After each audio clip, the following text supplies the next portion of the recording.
ஒருமுறை நிலநடுக்கம் ஏற்பட்டாலே பெரும் அதிர்வுகள் உணரப்படும் சூழலில் அடுத்தடுத்து ஏற்பட்ட இரு பெரும் நிலநடுக்கங்களால் ஜப்பான் மக்கள் பெரும் அதிர்ச்சியில் ஆழ்ந்துள்ளனர்.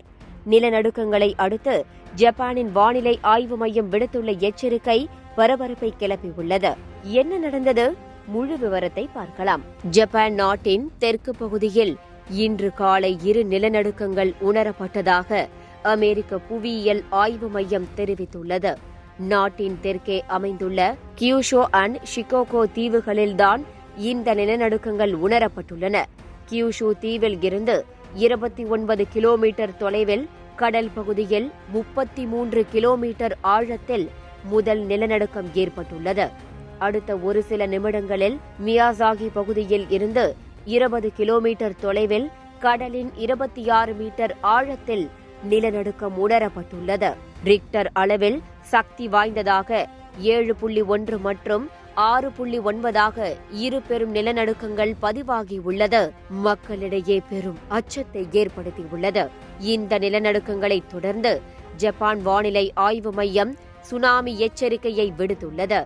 இது தொடர்பாக வெளியிட்ட அறிக்கையில் சுனாமி வருவதற்கான சாத்திய கூறுகள் இருப்பதால் யாரும் கடற்கரை பகுதிகளுக்கு செல்ல வேண்டாம் என்று குறிப்பிடப்பட்டுள்ளது.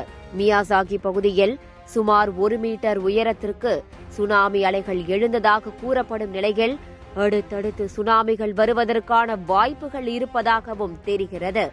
இது ஒரு புறம் இருக்க, அசம்பாவிதங்கள் ஏதும் நடந்தால் அதனை சமாளிப்பதற்கும் மீட்பு படையை ஜப்பான் அரசு தயார் நிலையில் வைத்துள்ளது.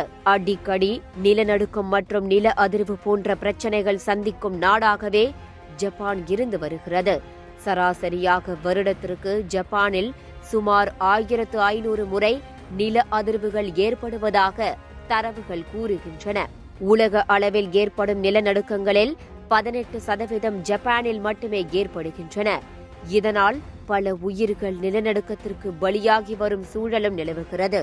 சமீபத்திய பேரழிவு என்று பார்க்கையில் 2011ஆம் ஆண்டு ரிக்டர் அளவில் 9.0 பதிவான நிலநடுக்கத்தால் சுனாமி ஏற்பட்டது.